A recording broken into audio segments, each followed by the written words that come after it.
ভালো লাগছে না। প্রতিদিন কি আর ম্যাগি চাউমিন খেতে মন চায়? মাঝে মধ্যে তো মন যায় রেস্টুরেন্টে গিয়ে একটু পাস্তা খাওয়া যাক, এরকম মন তো আমার খুব করে। কিন্তু বাইরে বা রেস্টুরেন্টে পাস্তা খেতে গেলে যে অনেক দাম পড়ে যাবে। তো কি আছে, আমি তো বাড়িতে বানিয়ে নেব, আর তোমাদের সাথে রেসিপিটাও শেয়ার করব। আর আমি না একটা সিক্রেট কথা বলি, চলো, এটা কিন্তু কোনো প্রমোশন ভিডিও নয়। স্মার্ট পয়েন্টে না pasta buy one get one free দিচ্ছে। আমি ভাবলাম আমি তো প্রায় সপ্তাহে 7-8টা ম্যাগি খেয়েই নিই, তো সেই 7-8টা ম্যাগি যদি 7-5-এ 35 টাকা হয় আর 7-7-এ 49 টাকা হয়, তাহলে তো অনেকটা টাকা হয়ে যাচ্ছে। সেই হিসাব করে এই দুটো প্যাকেট আমার মাত্র লেগেছে 75 টাকা, কারণ buy one get one free ছিল। তো এই দুটো প্যাকেট তোমার 2 মাস হয়ে যাবে, তাই ভাবলাম পাস্তার প্যাকেটটা নিয়েই নিই। তো চলো, রেস্টুরেন্টে গিয়ে পাস্তা খাওয়ার চেয়ে বাড়িতেই একদম কম উপকরণ দিয়ে পাস্তা বানিয়ে নেওয়া যায়। তার জন্য কিন্তু সবার ফার্স্টে পাস্তাটা সেদ্ধ করে নেব। তো পাস্তাটা সেদ্ধ করার আগে কড়াইয়ের মধ্যে জল দিয়ে জলটা যখন একটু গুনগুনে গরম হয়ে যাবে তখনই পাস্তাগুলো দিয়ে দেব। আর পাস্তা দেওয়ার পর অল্প নুন, আর পাস্তাটা যাতে একে অপরের সাথে লেগে না যায় তার জন্য দিয়ে দেবো একটু তেল। সেটা সরিষার তেল হোক বা রিফাইন তেল হোক, যে কোনো তেল হলেই হবে। এরপরে আর কি গ্যাসের ফ্লেমটা হাই রেখে 5 মিনিট ওয়েট করব, যতক্ষণ না পাস্তাটা সেদ্ধ হয়ে যায়। চলো 5 মিনিট পরে দেখা যাক। আর এই দেখো, 5 মিনিট পরে পাস্তাটা খুব সুন্দরভাবে সেদ্ধ হয়ে গেছে। এই দেখো কত সুন্দর সেদ্ধ হয়ে গেছে না? আর জানো, পাস্তা যখন সেদ্ধ করছিলাম একটা কি দারুণ মিষ্টি স্মেল আসছিল। তো এবার পাস্তাটা সেদ্ধ হয়ে যাওয়ার পর পাস্তাটা একটু ছেঁকে নেওয়ার পরে ঠান্ডা জলে ধুয়ে নিলাম, যাতে পাস্তাটা চিপচিপা না হয়ে যায়, কারণ এরপরে তো ভাজাভুজি করা আছে না। তো চলো, ভাজাভুজি করার আগে কড়াইয়ের মধ্যে তেলটা দিয়ে দিই। আর তেলটা যতক্ষণ গরম হচ্ছে কি কি সবজি নিয়েছে দেখিয়ে নেওয়া যাক।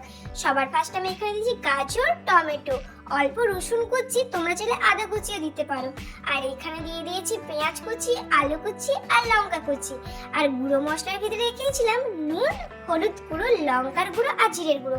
তোমাদের বাড়ি যদি ক্যাপসিকাম বা অন্য যে কোনো সবজি থাকে সব কিছু অ্যাড করো। বাচ্চারা তো এই পাস্তা বেশি খেতে ভালোবাসে, তো এই সময় কিন্তু সবজি দিয়ে দিলে বাড়ির সবারই সবজি খাওয়া হয় আর বাচ্চাদেরও খায়। আর বাচ্চাদের টিফিনে তো এটা একদম বেস্ট আইটেম। বাচ্চারা সবজি তো খাবেই, তার সাথে কিন্তু পাস্তাটাও খাওয়া যাবে। আর তোমরা জানো তো পাস্তায় অনেক কার্বোহাইড্রেট থাকে, পাস্তা খাওয়া কিন্তু শরীরের পক্ষে খুব ভালো। তো এবার যে তেলটা গরম হচ্ছিল সেই তেলটার মধ্যে দিয়ে দিলাম গোটা জিরা ফোড়ন আর রসুন। রসুনটা একটু ভেজে নিলাম যাতে কাঁচা গন্ধটা চলে যায়। তারপরে দিয়ে দিলাম কাঁচা লঙ্কা আর পেঁয়াজ। পেঁয়াজটা ঠিক 1 থেকে 2 মিনিট ভেজে নেব। তারপরে দিয়ে দেবো নতুন আলু। এখন তো নতুন আলু প্রচন্ড সেদ্ধ হতে বেশি টাইম লাগছে, তাই পেঁয়াজটা 1-2 মিনিট ভাজার পরে দিয়ে দিলাম। বাদামি রং আর করলাম না পেঁয়াজটার, কারণ আলুটা ভাজতে ভাজতে পেঁয়াজটা না হলে খড়ে যাবে। তো এবার আলুটাও ঠিক 1 থেকে 2 মিনিট ভেজে দিব কড়াইয়ের মধ্যে। তারপরে দিয়ে দেবো গাজরগুলো।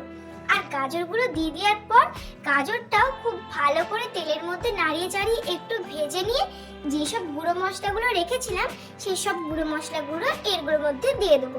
তো গুঁড়ো মশলার মধ্যে তোমাদেরকে তো বলেছিলাম নুন, হলুদ গুঁড়ো, লঙ্কার গুঁড়ো, জিরের গুঁড়ো। তোমাদের বাড়িতে যদি থাকে তোমরা ধনে গুঁড়ো দিতে পারো। আমাদের বাড়িতে আজকে ছিল না, তাই না দেওয়া আর হয়নি।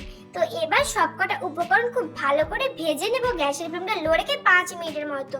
তো চলো 5 মিনিট পরে দেখো কি সুন্দর সবজিগুলো ভাজা হয়ে যায়। আর এই দেখো কি সুন্দর সবজিগুলো ভাজা হয়ে গেছে না? এর মধ্যে এবার টমেটো কুচি দিয়ে দিলাম। এবার টমেটো কুচিটাও খুব ভালো করে সব সবজিগুলোর সাথে ভেজে নেব। টমেটো কুচিটা কেন দিয়েছি বলো তো? বাড়িতে না সোয়া সস বলি, টমেটো সস অ্যাভেলেবেল ছিল না, তাই না আমি টমেটোটা কাঁচাই দিয়ে দিয়েছি।